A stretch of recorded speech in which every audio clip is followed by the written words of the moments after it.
Ha. Mütəkin xanım, uşağın tam yaşını deyil zəhmət olmasa. 4 yaşı oktyabr tamam. Aha, deməli 4 yaş. Tamam. Mütəkin xanım, siz ümumiyyətlə hamilədə ikili, üçlü testlər eləmişsiniz? Yox. Hamilədə test nəticələri necədir? Qan azlığınız var idi? Hə, qan azlığı var.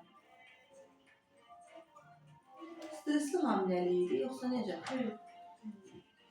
Sonuncu aylarınızda qarnınızda kasılmalar, yəni belə yığılmalar, sərtləşmə var idi. Bilirsiniz ki, həkim məsələ görmüşsünüz ki, havaya çıxmaq məsələ.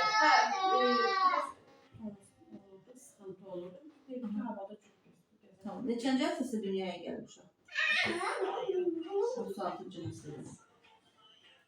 Ən önəmli bir nüansı xatırlatmaq. Normal doğuşudur, sizə normal doğuşudur.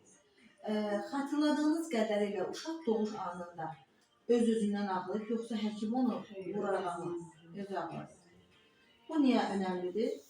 Çünki uşaq doğum anında öz ağlamayanda, yəni diafraqm açılması gerçəkləşməyəndə uşaqda gələcəkdə nitq problemi səbəblərindən biridir.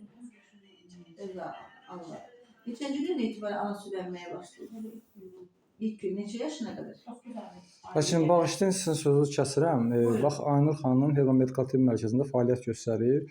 Bizim uşaq çox, yəni bilmirəm o necə deyirlər, elmi. Həm davranış pozuntusu var qızınızda, həm aqressiya var qızınızda, həm belə deyim, tabiçi olmaq yoxdur.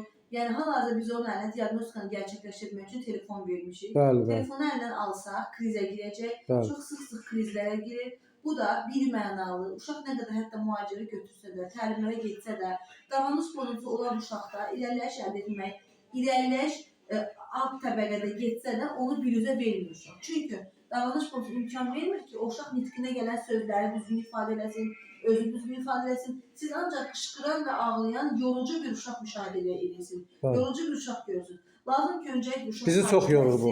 Bəli, sizi yorur və bunun da bir mənalı səbəbi valideynlərdir. Siz atasız, ona görə ki, bu uşaqda davranış pozuntusu hər şeyə baxıram ki, ana biraz qayda qoyan anadır, siz də qaydaları təəssüf mən siz yəni evdə sakitçilik olsun deyə ancaq telefon vermişəm ki. Siz həm evdə sakitçilik olsun, həm atalar qızlarına biraz qıya bilmirlər deyə. İstəyirlər ki, ancaq onlara hər şey xoş olsun. Ancaq biz nə qədər uşaq kiçik yaşda ona xoş olan yox, doğru şəkildə qaydalar qoysaq, bir o qədər o uşağın öz həyatını, öz gələcəyini, öz yaşayışına, eyni zamanda bizim də firavan, sakit yaşayışımıza və sağlam övlad böyütməyimizə kömək olmalı. Düzdür. Aynur xanım söz verib ki, inşallah sizin uşağınız çox sakit olacaq. Mən inanmağım gəlmir açığı da. Çox hayasızdır mənim qızım da, belə deyim, el arasında belə deyirlər. Amma inşallah ki, bu baş versə mən bunu dünyaya bildirəcəm. Vallahi ki, mən inanmıram. Yəni mənim qızım çox, belə deyim də, hayasızdır. İnşallah, müşahidə edib görəcəyik. İnşallah oldu. Çox sağ olun, minnətdaram.